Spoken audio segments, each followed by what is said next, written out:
നമസ്കാരം. നമ്മുടെ podcast series നടന്നുകൊണ്ടിരിക്കുകയാണ്. നമ്മൾ ഫിനാൻഷ്യൽ പ്ലാനിങ്ങിനെയും വെൽത്ത് മാനേജ്മെൻറ്റിനെ കുറിച്ചിട്ടാണ് നമ്മളിതിൽ സംസാരിച്ചുകൊണ്ടിരിക്കുന്നത്. കഴിഞ്ഞ വീഡിയോയിൽ നമ്മൾ എന്താണ് ഫാമിലി ഓഫീസ് എന്ന് വരെ നമ്മൾ സംസാരിച്ചു. ഈ വീഡിയോയിൽ നമുക്ക് ഇനിയാണ് ഒരു ഫിനാൻഷ്യൽ പ്ലാനിങ്ങിൻ്റെ ബേസിക്സിലേക്ക് നമ്മൾ കിടക്കുന്നത്. അപ്പോൾ മാം വൺസ് അഗെയിൻ വെൽക്കം. ഉഷ മാം നമ്മുടെ ഒപ്പം ഉണ്ട്.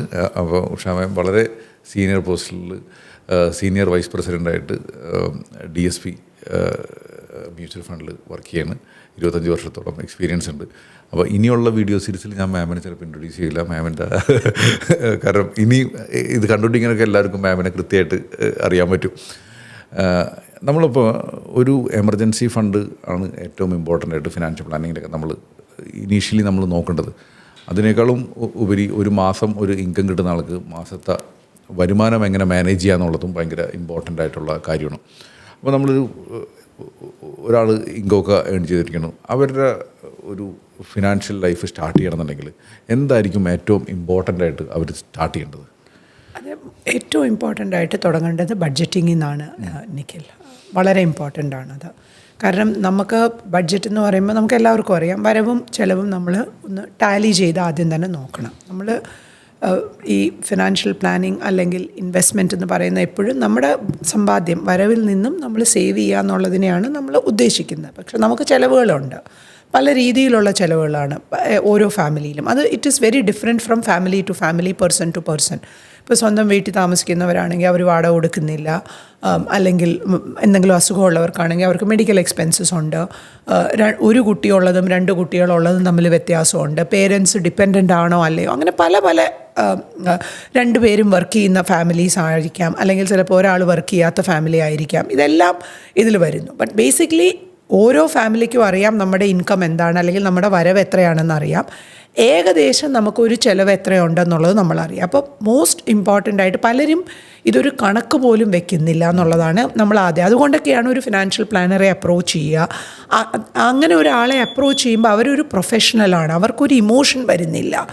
ഇപ്പോൾ ഹസ്ബൻഡും വൈഫും തമ്മിൽ മാത്രം ഇരുന്ന് സംസാരിക്കുകയാണെങ്കിൽ ഇത് നീ കൂടുതൽ ചിലവാക്കുന്നു, അല്ലെങ്കിൽ ഇതിന് നിങ്ങൾ കൂടുതൽ ചിലവാക്കുന്നു എന്നുള്ള തർക്കങ്ങൾ. അപ്പോൾ ഒരു മീഡിയേറ്റർ നമുക്കുണ്ട്, അതിനെക്കുറിച്ച് അറിയുന്ന ഒരാൾ അത് ചെയ്തു തരികയാണെങ്കിൽ എപ്പോഴും അതിന് ഒരുപാട് ഇഫക്റ്റ് ഉണ്ട്. കാരണം അവർക്കത് അറിയാം എന്തൊക്കെ ചോദ്യങ്ങൾ ചോദിക്കണം, നിങ്ങൾക്ക് ഈ എക്സ്പെൻസസ് ഉണ്ടോ, നിങ്ങൾ ആലോചിക്കുന്നുണ്ടോ. ചിലപ്പോൾ നമ്മൾ പലപ്പോഴും ഓർക്കാത്ത എക്സ്പെൻസസും നമുക്കുണ്ടാവും, അല്ലെങ്കിൽ നമ്മളൊരു പേപ്പറിൽ എഴുതിയാൽ പലതും വിട്ടുപോകാം.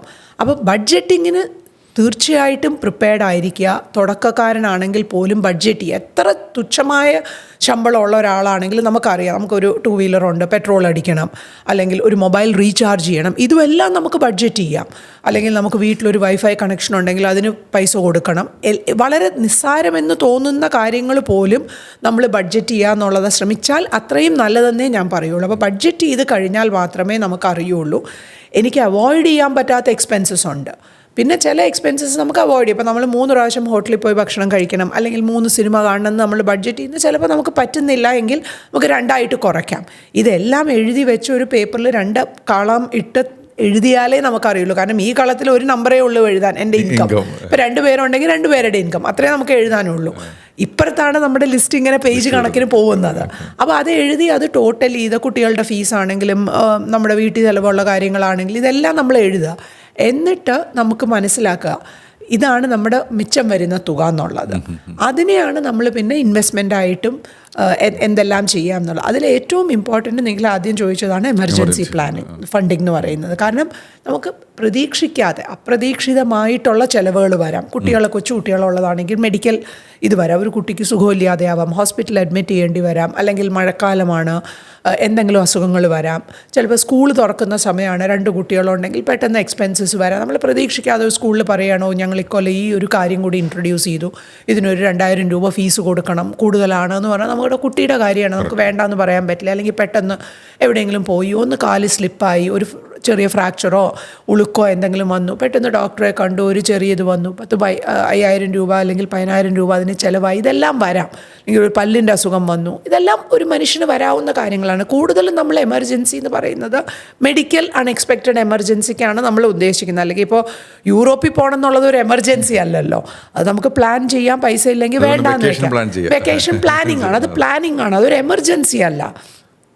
പക്ഷേ ഇതൊരു അവോയ്ഡ് ചെയ്യാൻ പറ്റാത്ത അവോയ്ഡ് ചെയ്യാൻ പറ്റാത്ത ജോബ് ലോസ് വരാം. പെട്ടെന്ന് കമ്പനി അല്ലെങ്കിൽ ഒരു 20% സാലറി കട്ട് വന്നു, എന്തോ ഒരു അവരുടെ പ്രോജക്റ്റ് നടന്നില്ല വന്നു, അല്ലെങ്കിൽ നമ്മൾ വെളിയിൽ പോയി ജോലി ചെയ്യുന്ന ഒരാളാണ്, പെട്ടെന്ന് അവിടെ നിന്ന് അവർ പറയുകയാണെന്നില്ല നിങ്ങൾ തിരിച്ച് നാട്ടിൽ പോകണം, അപ്പോൾ സാലറി കട്ട് വരാം. ഇതെല്ലാം സംഭവിക്കുന്ന കാര്യങ്ങളാണ്. അപ്പോൾ അതിനാണ് നമ്മൾ അങ്ങനെ എന്തെങ്കിലും വന്നാൽ എനിക്ക് അടുത്ത 3-4 മാസം ഒരു സമയമെടുത്ത് അതൊന്ന് റീകൂപ്പ് ചെയ്യാനായിട്ട്, അല്ലെങ്കിൽ എൻ്റെ ലൈഫിനെ ഒന്ന് തിരിച്ചു കൊണ്ടുവരാൻ വേണ്ടി എന്ത് വേണം എന്നുള്ളതിനാണ് നമ്മൾ എമർജൻസി ഫണ്ടായിട്ട് കാറ്റഗറി ചെയ്ത് അത് എപ്പോഴും മാറ്റി വയ്ക്കുക എന്ന് പറയും. അപ്പോൾ ഇത് നമുക്കില്ല എന്ന് വിശ്വസിച്ച് മാറ്റി വയ്ക്കുന്നതാണ്. എന്നിട്ട് അതിനെ ഒരു നോർമൽ ഇപ്പോൾ ലിക്വിഡ് ഫണ്ടോ അല്ലെങ്കിൽ ഒരു അങ്ങനെ എന്തില്ലെങ്കിലും നമ്മൾ ഇടുകയാണെങ്കിൽ നമുക്കൊരു എമർജൻസി വന്നാൽ നമുക്കത് എടുക്കാം എന്നുള്ളത്.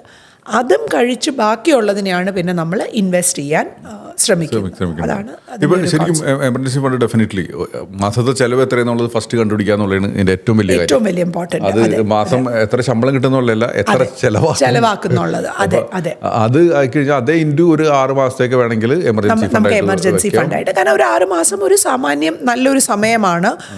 നമുക്കൊന്ന് നമ്മുടെ എന്തെങ്കിലും ഒരു ഇത് വന്ന അസുഖങ്ങളാണെങ്കിൽ നമ്മൾ ഗോഡ് വില്ലിങ് നമ്മൾ സാധാരണ അതിൽ നിന്ന് റിക്കവർ ചെയ്യും.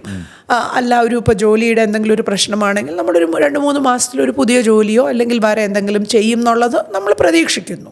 അപ്പം അതിലതീതമായിട്ട് പോകുക എന്നുള്ളത് വളരെ അപൂർവമായിട്ട് കാണുന്നതുകൊണ്ടാണ് നമ്മൾ 6 മാസത്തെ എന്നുള്ള ഒരു നമ്പർ പറയുന്നത്. 6 മാസം. ഈവൻ നമ്മൾ പലപ്പോഴും ഞാൻ പലരും പറഞ്ഞു കേട്ടിട്ടുണ്ട്, മലയാളികൾക്ക് ഒരു മെഡിക്കൽ ബില്ല് എവയാണെന്ന് കടം വരാനായിട്ട്.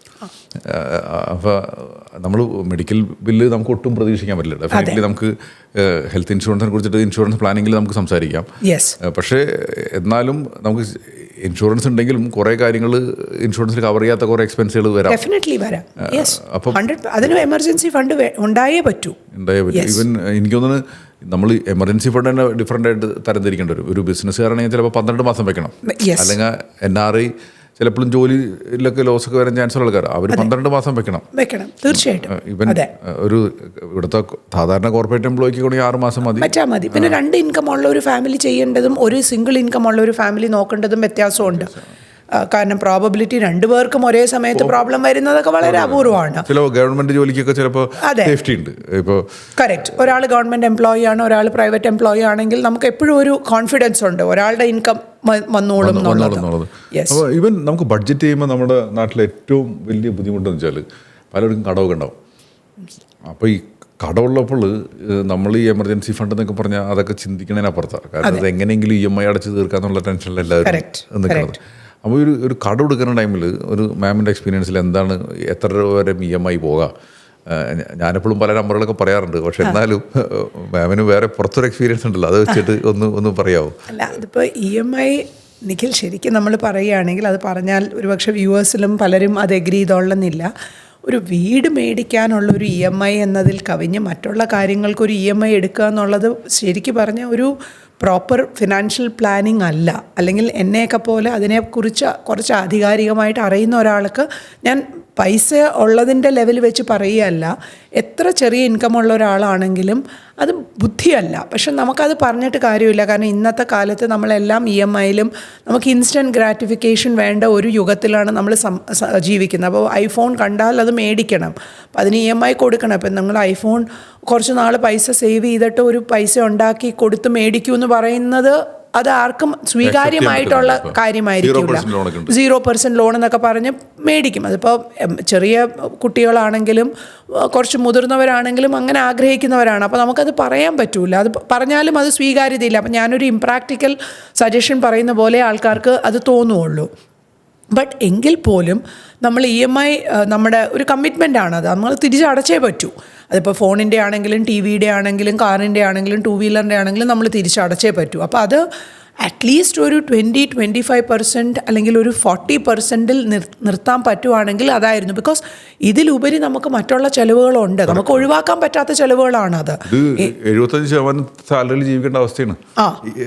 EMI 25% പോയി കഴിഞ്ഞാൽ കറക്റ്റ്. അപ്പോൾ അത് എനിക്ക് യു ആർ ദ പ്ലാനർ. അപ്പം നിഖിലാണ് അത് കുറച്ചും കൂടി വ്യക്തമായിട്ട് പറയാൻ പറ്റുന്നത്. കാരണം എൻ്റെ ഒരു കോൺസെപ്റ്റ് അതാ ഞാൻ അങ്ങനെ ആലോചിക്കുമ്പോൾ ഓക്കെ, ഒരു 100 രൂപ ശമ്പളമുള്ള ഒരാൾ ഒരു 20-25 രൂപ വരെ ഒരു EMI അടച്ചാൽ പിന്നെ 75 രൂപയിൽ അയാൾക്ക് ജീവിച്ചു കഴിഞ്ഞാൽ അറ്റ്ലീസ്റ്റ് ജീവിക്കാനെങ്കിലും പറ്റണ്ടേ. എന്നിട്ട് വേണേ പിന്നെ സേവിങ്സിനെ കുറിച്ച് പറയാനായിട്ട്. അപ്പോൾ 50 രൂപയിൽ അല്ലെങ്കിൽ 70 രൂപയിലോ നിങ്ങൾ ജീവിക്കുകയാണെങ്കിലേ 5 രൂപ സേവ് ചെയ്യാൻ പറ്റുള്ളൂ. എങ്കിൽ മാത്രമേ എത്രയും പെട്ടെന്ന് EMI തീർത്ത് രഹിതനാവാനും പറ്റുള്ളൂ. പക്ഷേ ഒരു 20 രൂപയുടെ EMI കൊടുത്തുകൊണ്ടിരിക്കുന്ന ഒരാൾ പോയി പിന്നെ ഒരു 10 രൂപയുടെയും കൂടെ EMI എടുത്താൽ അത്രയും നമ്മുടെ ലൈഫ് ടൈറ്റ് ആവുകയാണ് ചെയ്യുന്നത്. അപ്പോൾ ആ ഒരു ചിലവ് ഒഴിവാക്കിക്കൂടെ? നമുക്ക് ഒരു കാറിൻ്റെ EMI ഉണ്ടെങ്കിൽ ഒരു ഫോണിൻ്റെ EMI വേണ്ട, അല്ലെങ്കിൽ ഒരു 2 വീലറിൻ്റെ EMI വേണ്ട. തൽക്കാലത്തേക്ക് അത് ഇല്ലാതെ മാനേജ് ചെയ്യുക.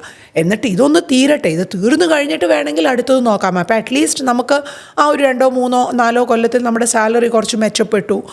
അപ്പോൾ അങ്ങനെയാണെങ്കിൽ കുറച്ചും കൂടെ കൂടുതൽ സേവ് ചെയ്യാം. അങ്ങനെയാണ് ആലോചിക്കേണ്ടത്. അല്ലാതെ കിട്ടുന്ന ശമ്പളം മുഴുവൻ EMI കൊടുത്ത് 10-ാം തീയതി ആകുമ്പോഴത്തേക്കും 12-ാം തീയതി ആകുമ്പോഴത്തേക്കും കയ്യിലൊന്നും ഇല്ലയെന്ന് വരുന്ന ഒരു സ്ഥിതിവിശേഷം വരാതിരിക്കാൻ വളരെയധികം ശ്രമിക്കണം.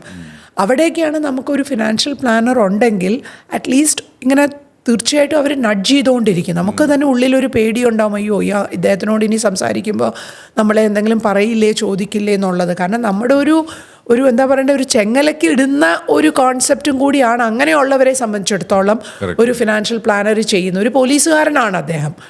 നമുക്ക് വളരെയധികം നമ്മളെ കുറച്ചൊന്ന് കൺട്രോൾ ചെയ്യാൻ പറ്റും. അങ്ങനെ നമ്മൾ തന്നെ നമ്മുടെ പേഴ്സണാലിറ്റിയെ മനസ്സിലാക്കി ഒരു പ്ലാനറുടെ അടുത്ത് പോവുകയാണെങ്കിൽ വളരെ യൂസ്ഫുള്ളാണത്. ഓക്കെ. ഈവൻ ഈ ഒരു കൺസെപ്റ്റ് നോക്കുകയാണെങ്കിൽ എനിക്ക് തോന്നുന്നു എനിക്ക് എപ്പോഴും ബെസ്റ്റായിട്ട് തോന്നിയിട്ടുള്ളതാണ് ഫിനാൻഷ്യൽ പ്ലാനിങ്ങും ഇൻവെസ്റ്റ്മെൻറ്റ് ചെയ്യുന്ന ടൈമിൽ ഭാര്യയും ഭർത്താവും കൂടി ഫിനാൻഷ്യൽ പ്ലാനെ കാണണം. അല്ലാതെ ഭർത്താവ് മാത്രം കണ്ടിട്ട് ചിലപ്പോൾ ഈ പറയണത് ബഡ്ജറ്റിംഗ് ഒന്നും നടക്കാനെന്ന് വെച്ചാൽ ഇത്തിരി ബുദ്ധിമുട്ടാണ്. ബഡ്ജറ്റ് എസ്പെഷ്യലി ടൈറ്റ് ബഡ്ജറ്റിലൊക്കെ പോകുന്ന ആൾക്കാർക്ക് ചിലപ്പോൾ അപ്പോൾ ഇവൻ രണ്ടുപേരും കൂടി ഒരു പാർട്ട്ണർഷിപ്പിൽ ചെയ്യണമെങ്കിൽ കുറച്ചും കൂടി വീട്ടിലും ഇതൊക്കെ എക്സിക്യൂഷൻ നടക്കും. മാത്രമല്ല ഒരു കുറച്ചും കൂടി ഒരു സുഖകരമായ ഒരു എക്സ്പീരിയൻസ് ആണ്. കാരണം രണ്ടുപേർക്കും അറിയാം നമ്മൾ ഇത് എന്തിനാ ചെയ്യണേന്ന്. നമ്മുടെ കോമൺ ഗോൾ ഫാമിലിയുടെ ബെനിഫിറ്റ് ആണെന്നും അവർ മനസ്സിലാക്കുകയാണ്. അത് ഭയങ്കര ശരിക്കും പറഞ്ഞാൽ ഇപ്പം എനിക്ക് പലപ്പോഴും യങ് കസ്റ്റമേഴ്സാണല്ലോ വരുന്നത്. അപ്പോൾ ഇവർ വരുമ്പോൾ നല്ല EMI ഒക്കെ ഉണ്ടാവും. പലപ്പോഴും ഒരു കേരളത്തിൽ പറ്റിപ്പോണ കാര്യം വെച്ചാൽ നമ്മളൊരു NRI ആണെങ്കിൽ ശരി വീട് വെക്കാന്നുള്ളത് നമുക്ക് വലിയൊരു താല്പര്യമുള്ള കാര്യമാണ്. അപ്പോൾ വീട് വെക്കുമ്പോൾ പലപ്പോഴും ചിലപ്പോൾ ലോൺ കിട്ടുന്നത് 50 ലക്ഷം ആയിരിക്കും. പക്ഷേ അവർക്ക് ഒരു 70 ലക്ഷം വേണ്ട. അപ്പോൾ 20 ലക്ഷം നമ്മൾ ഗോൾഡ് പണയം വെച്ചായിരിക്കും വെക്കണം. അപ്പോൾ we are end up having too much of loan. And നമുക്ക് കുറേ കുറി ഉണ്ടാവും. ഈ കുറി വിളിച്ചാൽ കുറിയുടെ പേര് പറയും ലോണായി. കുറി വിളിച്ചു കഴിഞ്ഞാൽ ലോണായല്ലോ അത്. അപ്പോൾ ഇങ്ങനെ വരുമ്പോൾ നമുക്ക് ടു മച്ച് ഓഫ് ലോൺ ഉണ്ടാവും. ചിലപ്പോൾ 100% ലോണിലൊക്കെ കൊടുക്കുന്ന ആൾക്കാരുണ്ട്, ഭാര്യയുടെ ശമ്പളത്തിൽ ജീവിക്കുന്ന ആൾക്കാർ. അപ്പോൾ it's a very big problem. പക്ഷേ എനിക്ക് തോന്നുന്നു ഇതൊരു ടേക്ക് അവേ ആയിട്ട് പറഞ്ഞിട്ടുണ്ടെങ്കിൽ ലോൺ റെസ്ട്രിക്റ്റഡ് ടു either 25%, 40%. അങ്ങനത്തെ ഒരു അത് നമ്മുടെ ഇൻകം അനുസരിച്ച് നോക്കണം. ഇപ്പോൾ ഒരു സിംഗിൾ ഇൻകം ഉള്ള ഒരു ഫാമിലിയിൽ 40% എനിക്ക് തോന്നുന്നില്ല നടന്നു പോകുന്ന കാര്യമാണെന്ന്. 60% നമുക്ക് ജീവിക്കാൻ പറ്റും. അതും നമ്മൾ പറയുന്ന ഈ 40% എന്നൊക്കെ പറയുന്ന ഒരു വളരെയധികം എമൗണ്ടിൻ്റെ ലോൺ അല്ല. ഇപ്പോൾ 10 ലക്ഷം സാലറി കിട്ടുന്ന ഒരാളുടെ അല്ല നമ്മൾ പറയുന്നത്. അങ്ങനെ ഒരു മാസം വരുമാനമുള്ളവരെ അല്ല നമ്മൾ ഈ സംസാരിക്കുന്ന. ഒരു നോർമൽ സാലറി ഉള്ള ഒരു 50,000, 60,000 ടേക്ക് ഹോം ഒക്കെ ഉള്ള ഒരാളുടെ കാര്യമാണ് ഈ പറയുന്നത്. അല്ലെങ്കിൽ 40,000-50,000 ഇതൊക്കെയല്ലേ ഒരു ബിഗിനർ എന്ന് പറയുമ്പോൾ ഉള്ള സാലറീസ്. അല്ലാതെ അവർക്ക് 10 ലക്ഷം 5 ലക്ഷം പെർ മന്ത് സാലറി കിട്ടുന്നില്ലല്ലോ. അപ്പോൾ അങ്ങനെയുള്ളവരുടെയാണ് പറയുന്നത്. അതേപോലെ തന്നെ ഒരു ഏജ് ആകുമ്പോഴേക്കും അറ്റ്ലീസ്റ്റ് ഒരു 50 ഒക്കെ ആകുമ്പോഴേക്കും കംപ്ലീറ്റ്ലി ഡെറ്റ് ഫ്രീ ആവണമെന്നുണ്ടെങ്കിൽ തീർച്ചയായിട്ടും കുറച്ചും കൂടി നല്ലത്. So you have A good amount of time for retirement. അതും വലിയൊരു കാര്യം. അപ്പോൾ നമ്മൾ ഇന്ന് ഇപ്പോൾ ഇത്രയും നേരം നമ്മൾ സംസാരിച്ചതല്ലേ ശരിക്കും ബഡ്ജറ്റിങ്ങിനെ കുറിച്ചിട്ട് നമ്മൾ ക്ലിയർ ആയിട്ട് പറഞ്ഞു. അതേമാതിരി എമർജൻസി ഫണ്ട് പറഞ്ഞാൽ ഇതെല്ലാനും ഒരു കടം ഉണ്ടെങ്കിൽ ഭയങ്കര പ്രാക്ടിക്കലി പോസിബിൾ അല്ല. ഇത് ചെയ്തു വെക്കാം. കടം എപ്പോഴും ഒരു ബാധ്യത, അതിനല്ലേ കടബാധ്യത എന്ന് പറയുന്നത്. ആരും കയ്യിൽ പൈസ ഉള്ളതിനെ ബാധ്യത എന്ന് പറയുന്നില്ലല്ലോ, കടമുള്ളതല്ലേ ബാധ്യത എന്ന് പറയുന്നത്. അതുകൊണ്ടാണല്ലോ വാക്ക് തന്നെ വരുന്നത്. അതെ. എനിക്ക് തോന്നുന്നു ഞാനെപ്പോഴും കടമെടുക്കേണ്ടെന്നൊക്കെ ഭയങ്കരമായിട്ട് പറയുമെങ്കിലും ചിലപ്പോൾ എല്ലാവർക്കും അത്ര പ്രാക്ടിക്കലായി തോന്നണമെന്നില്ല. നമ്മുടെ നാട്ടിൽ പല ടൈപ്പ് കടങ്ങളുണ്ട്. അപ്പോൾ ഇവനിപ്പോൾ ഓൺലൈനിൽ പലരും കടം കൊടുക്കുന്നുണ്ട്. അതൊക്കെ ശരിക്കും പറഞ്ഞാൽ ക്രെഡിറ്റ് കാർഡിനേക്കാളും ഡേഞ്ചറാണ്. കാരണം 5%, 6% പെർ മന്താണ്, വിച്ച് മീൻസ് 72% 60% പെർ ആനം. അപ്പോൾ that's like doubling in 1.5 years. അത് കൂടുതൽ സംഭവിക്കുന്നത് എന്താണെന്ന് വെച്ചാൽ, ഒന്ന് അവർക്കത് മാർക്കറ്റ് ചെയ്യാനുള്ള കഴിവുണ്ട്, രണ്ട് ഒരു നമ്മുടെ അത് എടുക്കുന്ന ആളുടെ അതിനെക്കുറിച്ചുള്ള അൺഅവെയർനെസ് അല്ലെങ്കിൽ ഒരു മനസ്സിലാക്കാൻ കഴിവില്ലായ്മ കൂടിയാണ് അത് മുതലെടുക്കപ്പെടുന്നതാണ് അത്. പിന്നെ ഒരു ആഗ്രഹമാണ് മനുഷ്യൻ്റെ, നിവൃത്തികേടും ഉണ്ടാവാം. അതാണ് രണ്ടും ഉണ്ട്. അതാണ്. അപ്പം നിവൃത്തികേട് പക്ഷേ വളരെ കുറവാണ്. പക്ഷേ ചിലപ്പോൾ നമ്മൾ പെട്ടെന്ന് എനിക്ക് ഐഫോണും വേണം അതും വേണം ഇതും വേണം എന്നൊക്കെ പറയുമ്പോൾ കുറേ ചെന്നപ്പെടും. അതെ, നിവൃത്തികേട് എന്നുള്ളത് ശരിയാണത്. നിവൃത്തികേട് പറ്റാണ്ടാവുമ്പോൾ അത് വളരെ ഒരു ചെറിയ പോപ്പുലേഷനാണ് അത് വരുന്നത്. ഇത് കൂടുതലും നമ്മുടെ ലൈഫ് സ്റ്റൈൽ ആഗ്രഹങ്ങൾക്ക് വേണ്ടി നമ്മൾ ചെയ്യുന്നതാണ്. അത് അവോയ്ഡ് ചെയ്യാൻ പറ്റുന്നതാണ് ഒരു പരിധി വരെ. അപ്പോൾ എനിക്ക് തോന്നുന്നു താങ്ക് യു. നമുക്ക് ഇന്നത്തെ ഈ എപ്പിസോഡ് നമുക്കിവിടെ നിർത്താം. എനിക്ക് തോന്നുന്നു എല്ലാവർക്കും ഒരു എന്താണ് എമർജൻസി ഫണ്ടിങ് പ്ലാനിങ്ങിൻ്റെയും അതേപോലെ തന്നെ ഒരു ബേസിക്കായിട്ട് കടമൊക്കെ എങ്ങനെ വിടണമെന്നുള്ളതിനെ കുറിച്ചുള്ള ഒരു ഐഡിയ ഈ എപ്പിസോഡിൽ നിന്ന് കിട്ടിയിട്ടുണ്ടാവും. നമുക്ക് അടുത്തതിൽ ഇൻഷുറൻസ് പ്ലാനിങ്ങിനെ കുറിച്ച് പറയാം. കാരണം വെച്ചാൽ ബേസിക്സിൽ ഏറ്റവും ഇമ്പോർട്ടൻ്റ് ആണല്ലോ എമർജൻസി ഫണ്ടിനോടൊപ്പം തന്നെ ഇൻഷുറൻസ് എന്നുള്ളത്. അപ്പോൾ നമുക്ക് അടുത്ത എപ്പിസോഡിൽ കാണാം. Thank you.